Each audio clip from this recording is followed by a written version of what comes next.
سر ملک دشمنوں کی آج بھی پاکستان کے اوپر نظر ہے اور ہر طرح سے کوشش کی جاتی ہے کہ سیاسی عدم استحکام ہو، معیشت تباہ ہو اور خاص طور پہ جو اسٹیک ہولڈرز ہیں یہاں پاکستان میں پولیٹیکل، ان کے درمیان کشیدگی رہے۔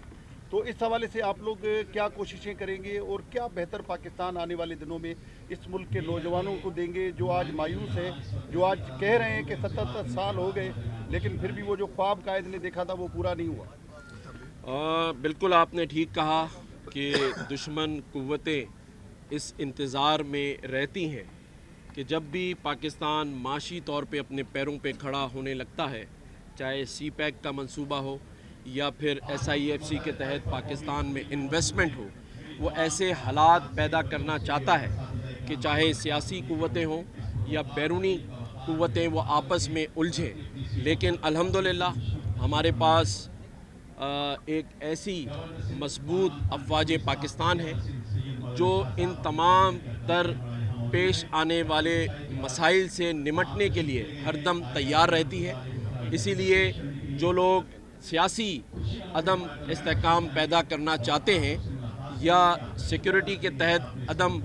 استحکام پیدا کرنا چاہتے ہیں، انہی کے لیے عزم استحکام جیسا آپریشن جس پر کڑی نگاہ ہے تمام سیاسی قوتوں کی، وزیر اعظم پاکستان کی، صدر مملکت آصف علی زرداری صاحب کی، ہمارے سپہ سالار جنرل حافظ عاصم منیر صاحب کی، اور پوری قوم، جیسے میں نے کہا کہ آج ارشد ندیم کی صورت میں آپ نے دیکھا کہ پوری قوم ایک ہے۔ اسی طرح کوئی بھی قوت، بیرونی قوت سازش کر کے پاکستان کے کو عدم استحکام کی طرف لے کر جائے گی تو پوری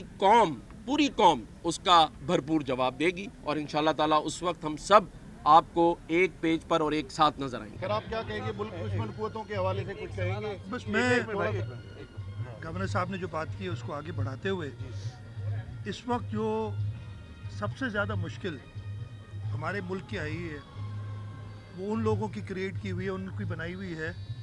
جو نفرتیں پھیلا رہے ہیں، جو ملک کے نوجوانوں کو مایوسی کا ایک ماحول دے رہے ہیں، جو کہ بالکل نہیں ہے۔ ہمارا ملک بہت زیادہ، ہماری قوم، ہمارے لوگ بہت ریزیلینٹ ہے۔ 2022 کا فلڈ جو سیلاب آیا تھا وہ اس کی بڑی واضح نشانی ہے۔ گورنر صاحب بھی تھے، اس کے بعد آئے تھے جب فلڈ کے بعد، فلڈ کے دوران جو انٹرنیشنل باہر کے لوگ آتے تھے، UN کا سیکرٹری جنرل آیا تھا، اس کا بھی یہ خیال تھا کہ پاکستان اگلے 3-4 سال ڈوبا رہے گا اور اس مشکل سے نہیں نکلے گا، لیکن یہ اس ملک کے لوگ تھے جنہوں نے اسے نکالا، اللہ تعالیٰ کی کرم سے، ان کی مدد سے۔ تو سب سے پہلے تو پیغام ان کو ہے جو نفرتیں پھیلا رہے ہیں، جو مایوسی پھیلا رہے ہیں، کہ وہ کسی اور کا نہیں، اس ملک کا نقصان کر رہے ہیں۔